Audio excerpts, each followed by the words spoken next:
Welcome back to another edition of Through the Smoke, a Miami Hurricanes football and recruiting podcast here on the 24/7 Sports Network.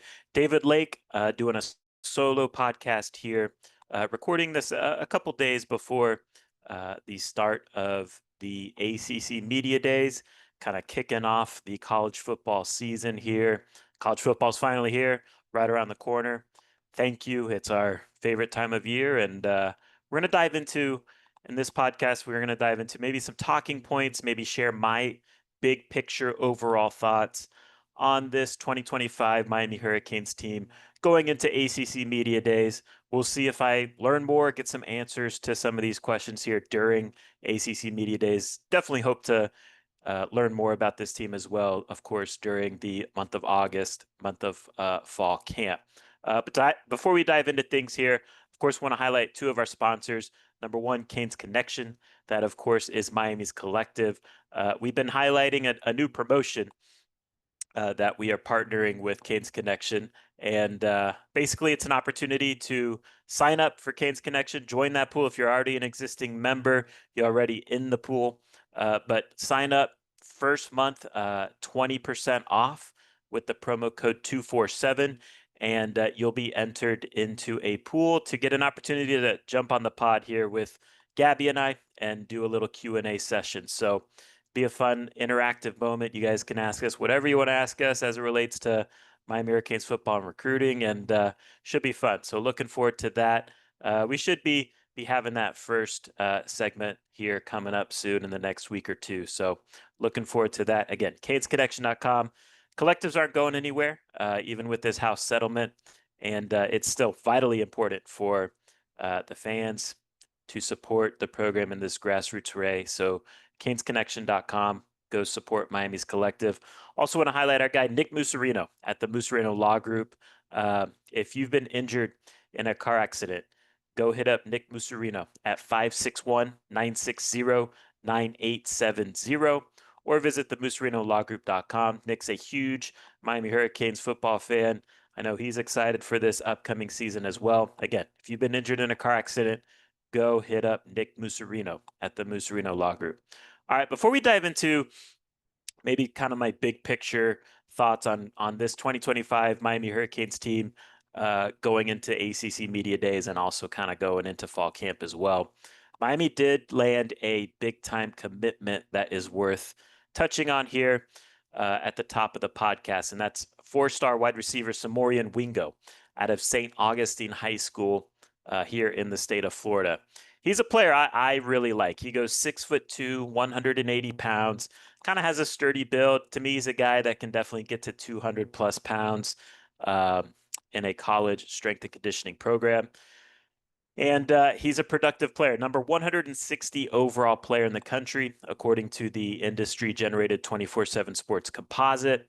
He visited Miami in the first weekend of the summer official visit season, so that May, June, first weekend of that time. And his recruitment kind of came down to a Miami and Florida battle. Florida's the local school for him, being out of St. Augustine, and Hurricanes beat him out for his commitment. And again, I like this take a lot. He's a productive player.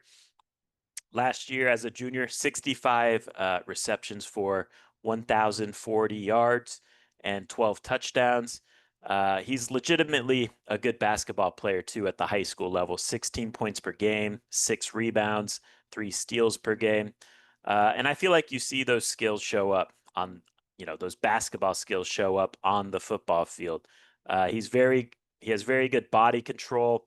He understands how to use his body in relation to a defender and go and attack the ball when it's in the air coming his way. He's very comfortable in those kind of one-on-one situations, downfield, outside the number, come down with the ball type of guy. He's a ball-winning wide receiver, if that makes sense. Now, the one question mark I think with him, and it's a fair one, I think what is his top-end speed? What is his acceleration to his top-end speed? I think those are areas he can work on once he gets to the college level and focuses solely on being a one-sport athlete in football. Right now, he's definitely a two-sport guy with football and basketball. He's good at both those sports. He's not particularly a burner, But again, he is a guy on the outside that can win those one-on-one battles. To me, he's kind of like in terms of Miami Hurricanes, recently to me, he's very similar profile to like an Isaiah Horton. Probably at the same stage. I think Wingo is more talented, has a higher ceiling. But to Horton's credit, he came in and worked hard, worked his tail off to improve his speed, reshaped his body some. And so that was an area that he improved when he was at Miami. He's now, of course, at Alabama. But same, similar, not a total burner of a wide receiver, but a guy that can make plays outside the numbers with his ability to win one-on-one matchups with corners, even though corners might be covering them pretty well. So, and Horton too was a decent basketball player in high school as well. So I like this take. I like in general too, kind of what the pass catching class is turning into here, this 2026 class for Miami. Wingo joins Vance Spafford, the wide receiver commit from the state of California, and Tyron Evans, who's the wide receiver commit from the state of North Carolina. Kind of an intriguing trio here. They each bring different skill sets, different traits to the passing game relative to their own recruiting class. Wingo, again, is your 50-50 ball winner type of receiver. Spafford is your speedster, legitimate 4-4 speed, can line up on the outside or in the slot, and can also create separation with his route running. He's sudden in short areas. And then Tyron Evans is your 6'4", 200-pound long strider type of receiver that is effective in go routes, deep post routes, and so they each kind of bring that different element to a receiver group. And then at tight end as well, you got Israel Briggs, who's essentially kind of a jumbo wide receiver because of the athleticism that he brings to the table at the tight end position. So you stack that group on top of last year's group. Malachi Toney, gritty slot receiver. Josh Moore, kind of your honestly highest ceiling, highest potential of all these receivers. 6'4", 205, freak athlete. Can he put it all together? That's the big question mark with him. But if he does, he's going to be the best of the group. And then Dalen Upshaw is just kind of your steady, productive, route running, dependable wide receiver. You can play him outside or inside too. Tight end Brock Schott, freak athlete at H-back type of mold.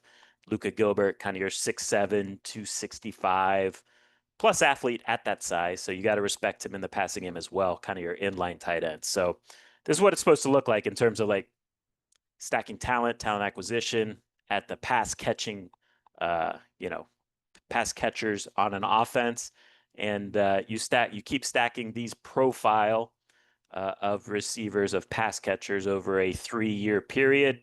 The cream's going to rise to the top, and you're going to have a productive, talented group of pass catchers for quarterbacks to work with. So I like what Miami's doing at receiver at the pass catcher spot when you include the tight end group. And, we'll see if they can keep it rolling here. Maybe add a big time player to a wide receiver here to close out the 2026 class as well. All right. Thoughts on Miami going into the ACC Media Days? Again, there's plenty of storylines you can touch on here with Miami as it relates to going in this 2025 season. So I'll just highlight the ones that kind of interest me the most right now going into talking season here in Charlotte here at ACC Media Days. Carson Beck, I think everything has to start with him in terms of the conversation with this 2025 Miami Hurricanes team. Look, I think we're going to finally get quotes on it, the next set of quotes in terms of his health and where he's at with his recovery. Everything I'm hearing behind the scenes is he is good to go. And so everything positive that way. We'll see what's being said publicly. I think, again, it's a really good sign that Carson Beck is representing Miami at ACC Media Days as well. So don't really think there's going to be any funny business there as it relates to him being ready for the start of fall camp because he is coming off that UCL injury, that UCL surgery. But all indications I've heard is that things are going well with the off-season throwing sessions and workouts that he's taking part in this summer. So, it's going to be good to hear from Beck, kind of how things are going at Miami. He hasn't really talked much, officially as a member of the Miami Hurricanes football team. And so, look, I think too, just internally at Miami, kind of the belief is that, they're excited about what Beck has shown in these off-season, these summer throwing sessions.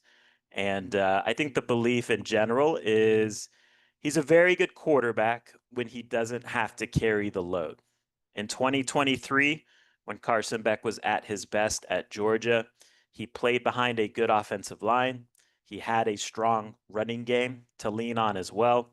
And he threw the ball to a couple of very talented pass catchers in tight end Brock Bowers and slot receiver or versatile receiver Ladd McConkey. Those two guys had very productive rookie seasons in the NFL this past year.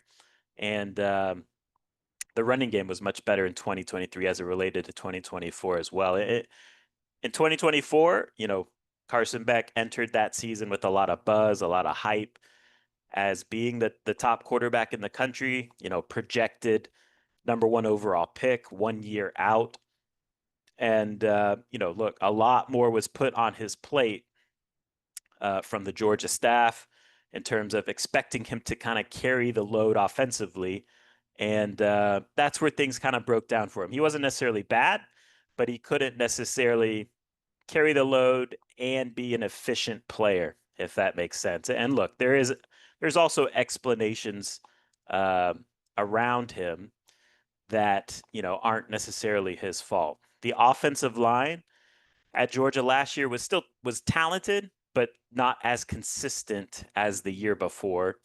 The run game, frankly, was poor in 2024 compared to 2023 by Georgia standards. And, it's been well documented now, but the pass catchers at Georgia last year led the country in drops, dropping catchable passes. That number was something like 31 drops for catchable passes. You turn those into receptions, and his numbers are significantly better. They're honestly kind of similar to what he did the year before if you count those numbers. So there is confidence at Miami that, year over year, comparing Georgia in 2024 to what Miami will have in 2025, there is confidence that Miami's offensive line will be better. The run game will be better compared to what Georgia had in 2024. And so they think those two elements can really take a lot off of Beck's plate. I think there is also optimism that Miami's wide receiver group can be more consistent than what he had at Georgia in 2024. I think it's fair to wonder and question and have a wait and see approach, let's call it. Will Miami's receivers be explosive enough? Will they bring that element? So that's something that we got to see how it plays out as the season progresses. But in terms of like dropping catchable passes, I think Miami's confident that they're not going to have those issues like Carson Beck had at Georgia in 2024, as well as just the system. The system is much more quarterback friendly, and it's similar to kind of what he ran back in Mandarin High School, and he's very comfortable in this system. And I think there's a lot of confidence that that will also bring out the best in him as a passer. So, look, I think if Beck can be kind of a game manager plus a very good college quarterback, he still has the traits, the ability to be selected in the top 3 rounds. So Miami needs the guys around him to step up, do their jobs. And look, it's going to look a lot different, this offense, year over year. Last year, and rightfully so, the offense was kind of run through Cam Ward. He's that type of special talent that you don't want to take the ball out of his hands. And that was the right approach. I think this year, Beck is a good quarterback, but he's at his best with a more balanced approach. So they're definitely going to work on, handing the ball, leaning on the run game a little bit more, leaning on the offensive line a little bit more than what we saw last year with Cam Ward leading the attack. I think one thing I'm genuinely curious about too, as it relates to Carson Beck this year, is just what's his approach from a mentality standpoint, because, look, he's going to get compared to Cam Ward, fair or unfair. He's going to get compared to Cam Ward. And one thing I think it is fair to point out that made Cam Ward so successful at Miami last year was his mentality, his approach to the game as a leader. And look, I think it's fair to say too, like at Washington State, no one there really regarded Cam Ward as some like special leader. That was something he really set out to do and grew into during his time at Miami. I think the same can be said for Carson Beck. No one at Georgia regards Carson Beck as some great leader, but a transfer can provide a fresh start, a fresh opportunity for a player to kind of take charge in a new way. And so I'm curious if Carson's looking to do that at Miami. We all know too, like Cam Ward had a massive chip on his shoulder last year at Miami, and that fueled him in a lot of ways. I don't expect Carson Beck to have that type of chip on his shoulder, but I am curious, like just the motivation factor, what he wants to prove, what he wants to show at Miami, because he is a guy that year over year, a lot of pundits are down on compared to how they felt about him this time last year. Cade Klubnik is widely viewed as the best quarterback in the ACC. And look, I don't think that's unfair, but you compare Cade Klubnik and Carson Beck and their raw stats and, the amount of winning they did over the last 2 years. And Carson Beck's the better, more productive player, and he's played against a tougher schedule than Cade Klubnik. So, is the gap really as wide as you would have, as you would think, relative to the preseason analysis echo chamber? I don't know. I mean, I do think Cade Klubnik's good, but I do think Carson Beck, in that regard, should have a chip on his shoulder and has plenty to prove. Another talking point, and this one's a lot quicker, but we've touched on how the offense needs to be more balanced this year compared to last year. And I think a big part of that is the offensive line needs to be a top 5 group in the country. Last year's offensive line I think was good. I'd say, in my opinion, it was more of like a top 15 or so offensive line in the country. I think this group has the talent to take that step to being a top 5 group in the country this year, but they do have to take a step. Like, I don't think it's a done deal because each one of those, returning starters, they're all kind of returning starters in some way. Even the transfer James Brockemeyer started last year at TCU. But like Francis Maui-Noa, he's been on a nice trajectory since being a true freshman starter at left tackle. Now it's time for him to be a dominant tackle. Last year, Francis missed most of the offseason leading into 2024 with, as he recovered from an offseason surgery deal. He's been fully healthy this year, and that should help his development going into this 2025 season. Markel Bell improved as he was thrust into the starting lineup due to injuries to Jalen Rivers last year. Has elite tools. The technique improved as the season progressed, and now he needs to take that massive step and get that technique on a consistent basis at a point where he can be counted on to protect that blind side. Protecting Carson Beck's blind side compared to Cam Ward's is also going to be different because Cam Ward's pocket awareness was special and his escapability was special. Carson Beck doesn't have that type of pocket awareness and escapability. It's not bad, but Cam Ward's is a 10 out of 10. So you're going to need Markel Bell to take that next step as the left tackle. Matthew McCoy thrust into a starting role when Ryan Rodriguez went down in the season opener against Florida. Did a solid job. Year over year, he is bigger, stronger, and it's just now is the time for him to be a veteran that takes that next step as well. The expectation this time last year for Inez Cooper was that he was going to move on to the NFL after last year. His performance didn't really warrant that. He wasn't bad, but he wasn't that good. And so, now is his time to show the NFL that he is ready to be that guy. And all indications are he's had the best offseason of any of the offensive linemen. He's continued to reshape his body, and he looks good to go. If you see the pictures of him on social media, he's definitely continued to improve his conditioning. James Brockemeyer, veteran center transfer, has one more year to show the NFL level what he can do as that cerebral center that runs things on the offensive line with the calls and checks. So, look, I don't think Miami's offense, I don't think it's fair to expect them to be the number one offense in the country again this year. But to me, it can still be a top 15 type of offense in the country.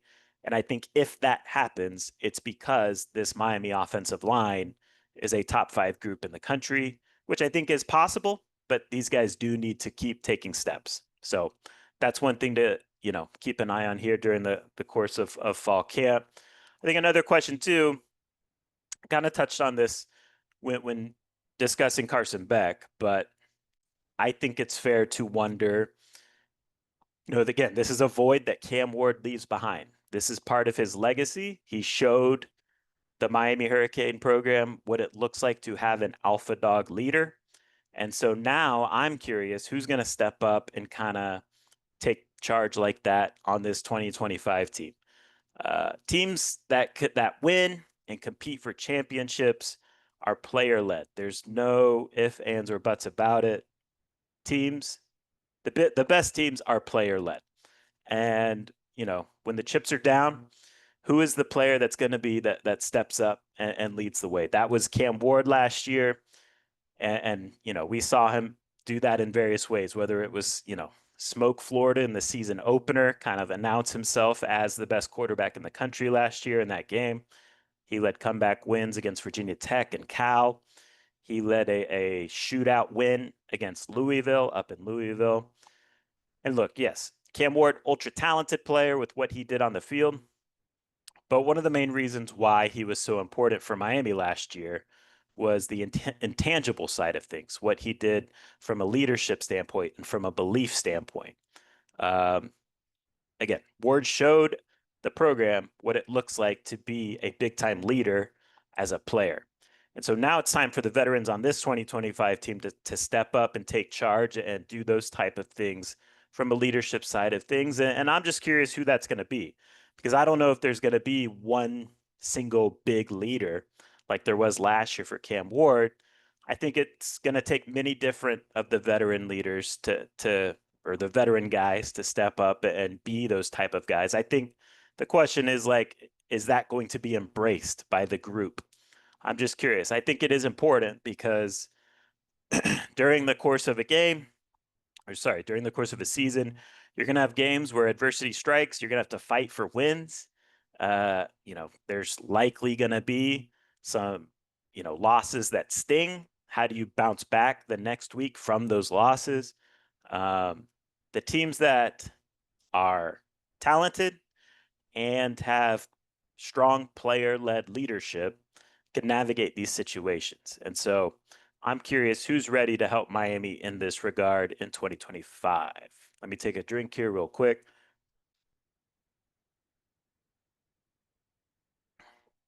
All right. Sorry. Excuse me. It's a lot different doing a solo pod because you're just kind of straight up talking for 30 minutes. So had to wet the whistle there for a little bit. All right. The other question, one of the other talking points, can this defense be a top 20 defense in the country? Look, we all know like last year was a disaster on defense. Going into last year, myself, Gabby, we both had our concerns on the personnel side of things with the secondary. And unfortunately, those concerns were validated with what we saw on the field during the course of the season. And that was even with like, look, I'll be the first to admit, I didn't see the OJ Frederick thing coming in terms of him being a plug and play and productive and good true freshman starter. So that was a plus for that secondary last year that I didn't expect. And thank goodness they had that, because if they didn't, it would have been even more of a disaster. So, Miami went out and addressed all their issues. They had multiple problems last year on defense. Number one, again, the personnel on the back end just wasn't good enough. Number two, opposing offensive coordinators figured out Miami's defense, and Lance Guidry couldn't find answers to mitigate those issues. Number three, I think it's fair to say the players they lost confidence in what they were being asked to do as the season progressed. And that's always a major issue to deal with. Number four, I do think it's fair to say, looking back in hindsight, like Miami was kind of banking on the defensive line being dominant. and being able to cover up any deficiencies that were kind of known, but they were hoping weren't going to be a big deal on the back end last year. And last year, the defensive line was good, but it certainly wasn't dominant. And they did have their share of injury issues there as well. As we know, Ruben Bain got hurt in that Florida game and was never really right. I mean, he came back and played the second half of the season, but I think it's fair to say he wasn't like in the same form he was as a true freshman and kind of lost his effectiveness. And again, the other thing is they did deal with injuries on the defensive line and in the secondary, which hurt both the depth and talent. But again, that's football. That's how it goes. And that's why you got to recruit at a strong level. So Miami did make sweeping changes to the coaching staff, which were warranted. And, you know, and the personnel level, particularly in the secondary. And look, in my opinion, like on paper, and again, games aren't won on paper. I understand that. But on paper, you just look at this defense and what it is on paper. And it's absolutely a top 20 level type of defense in terms of talent and experience.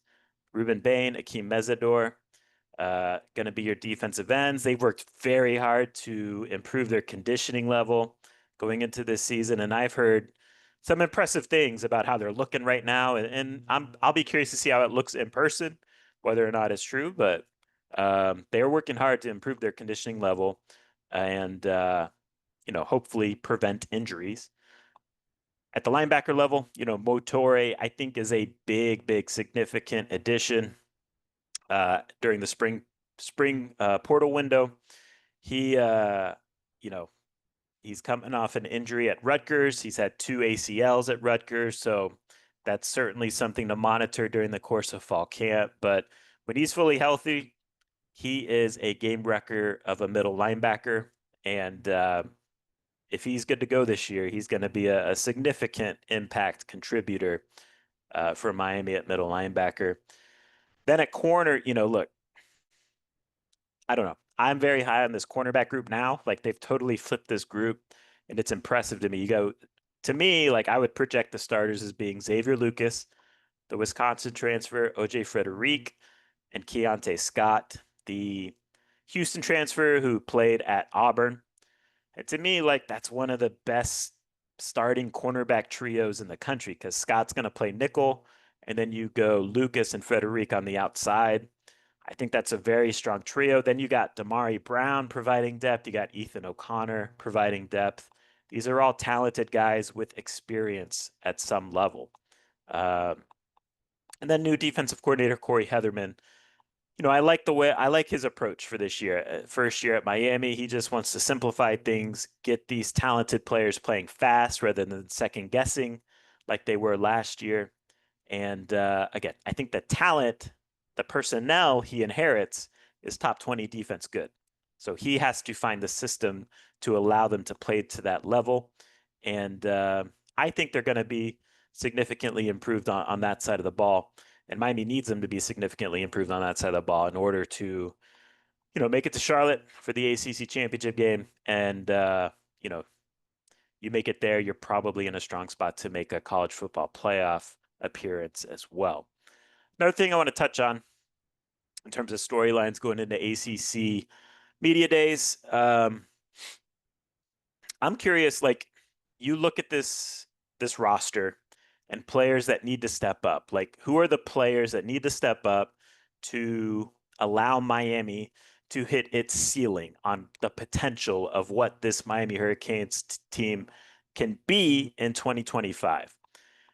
And you look at when you look at the roster and you think about things through that lens, it's a lot of players from the 2024 recruiting class. So players entering their second year at the college level, second year in the program, that if they step up and they produce, they make the most of their talent, Miami's going to be in really good shape in 2025. Now, I think all these players I'm going to name are going to be good players.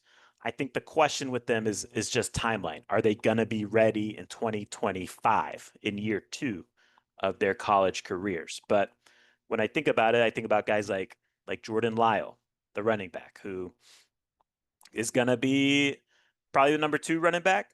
Has the ability, I think, to be a number 1 running back, but he's got to go show it. He's got to go prove it. So Jordan Lyle, big time talent, big time potential at running back. What's he got this year? JoJo Trader, I think, in my opinion, is the key to unlocking the explosive element in the passing attack. When I look at Miami's receiver group, they've gone out and added a bunch of veteran transfer portal guys. To me, those guys are kind of reliable possession guys. JoJo Trader brings that explosive element, and they need him to be ready. We saw a little bit of that in the Pop-Tarts Bowl and in a small sample size. And I would be surprised if he's not productive this year. And Miami's passing attack needs him to take that step.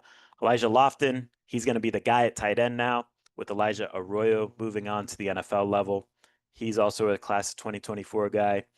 Then on defense, it's a trio of former 5-star defensive linemen.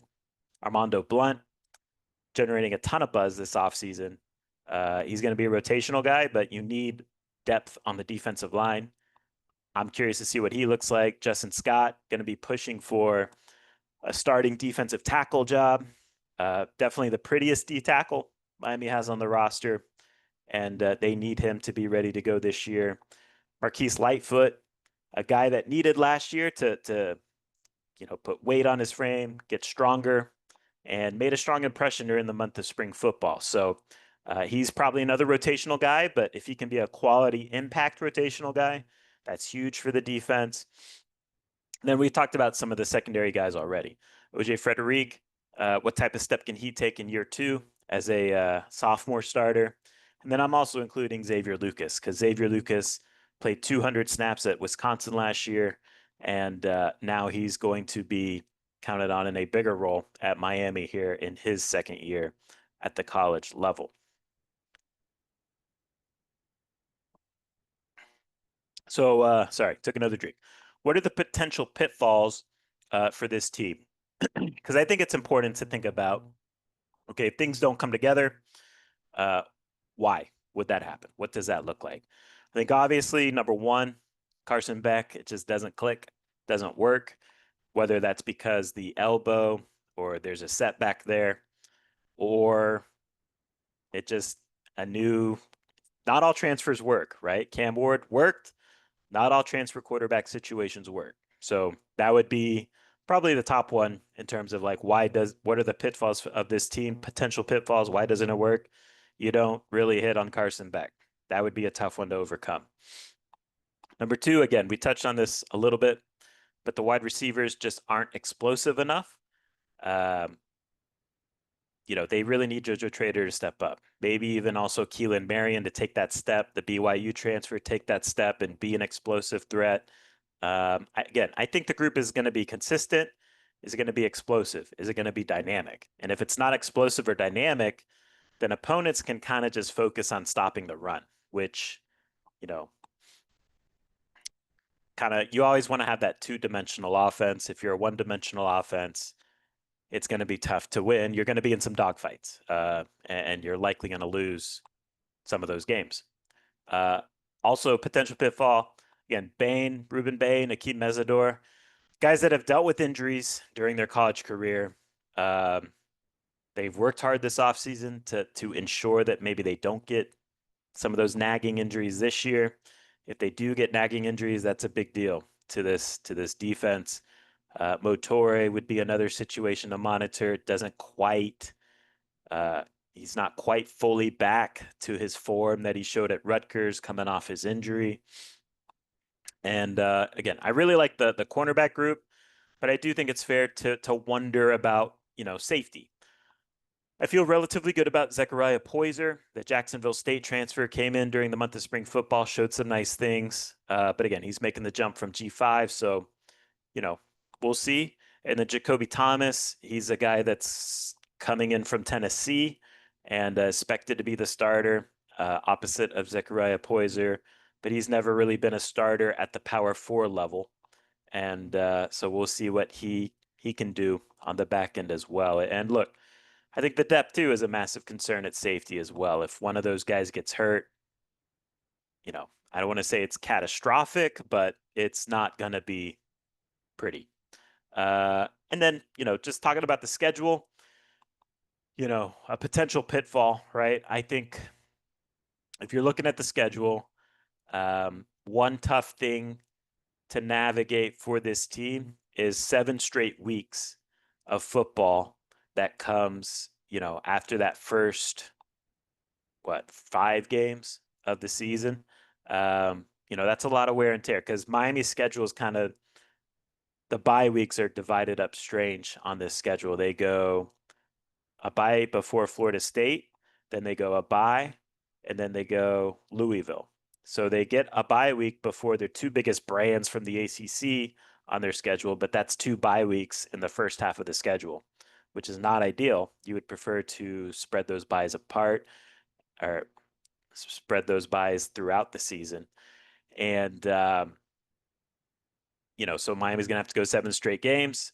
And, look, in a vacuum, Miami should be able to handle those games, but you look at it, and in the month of November, you end with matchups against NC State, Virginia Tech, Pittsburgh. Those are teams that are going to be feisty in the month of November, and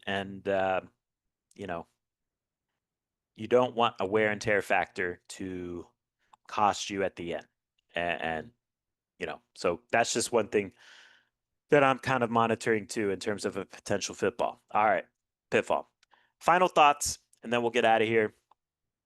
My main focus with this team, and I've kind of hammered this point on the podcast in general, I'm focused on Miami going 7-1 in ACC play. I think a lot of people get caught up in the non-conference stuff, and I'm not going to sit here and tell you that games against Notre Dame and Florida aren't important.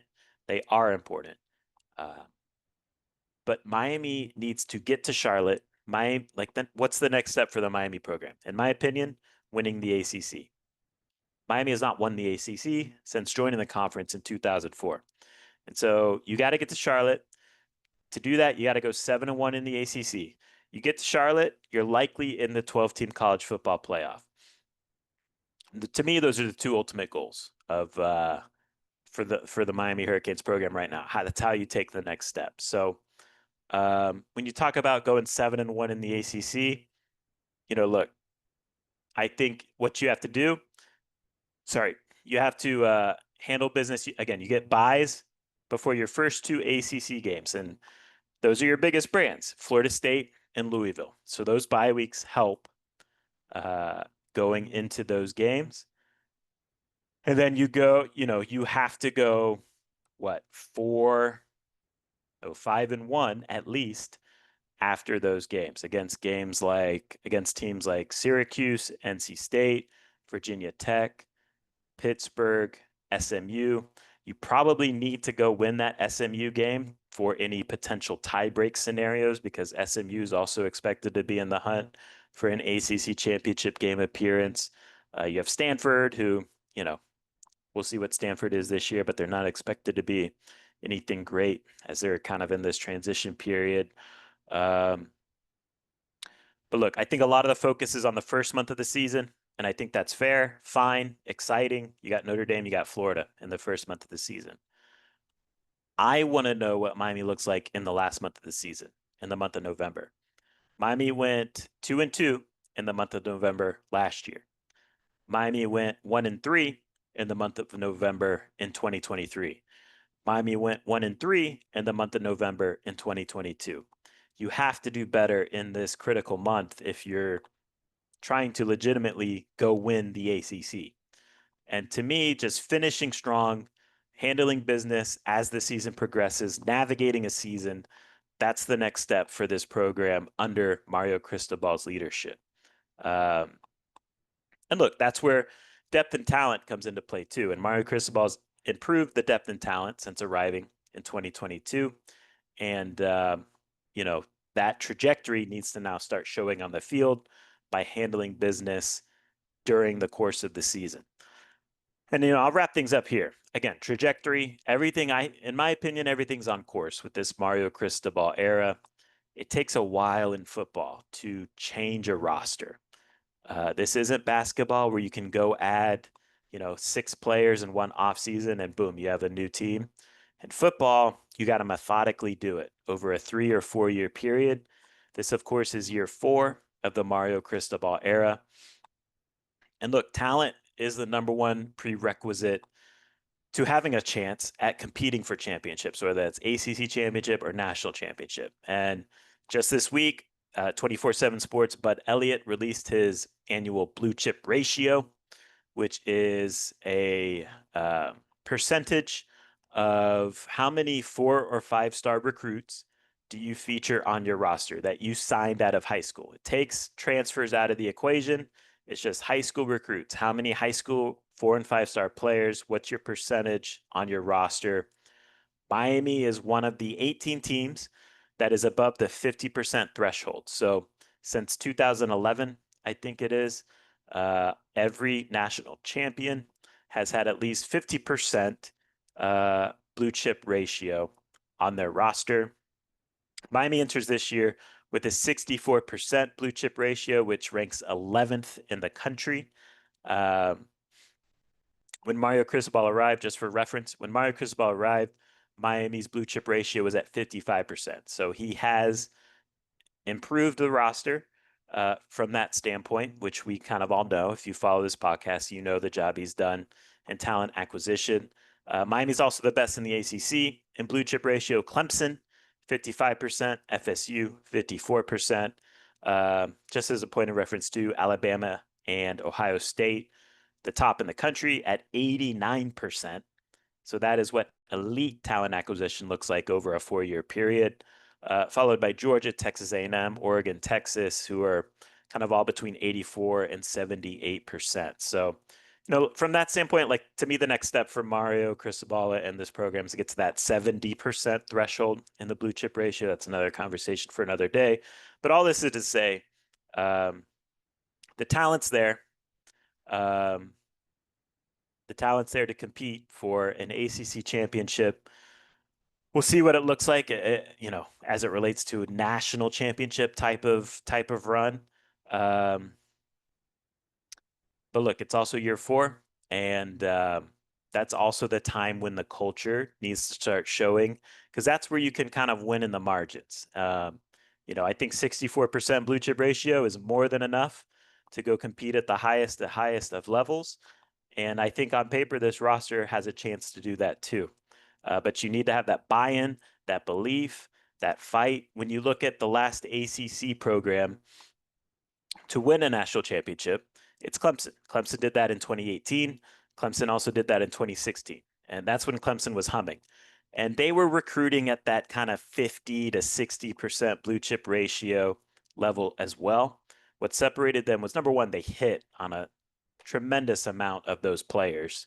A lot of those players were big time hits in terms of what they were in college, how high they were picked in the NFL, but also the culture was on point and they believed in what they were doing. They would fight for what they were doing on the field, and that stuff matters within the margins when you're facing other elite teams with a lot of talent. That cultural side of things does show up. And so that's kind of what I want to see here from Miami in 2025. This is a very talented team on paper. What does it look like on the field in terms of how it comes together from a chemistry, from a belief standpoint, from a coaching standpoint?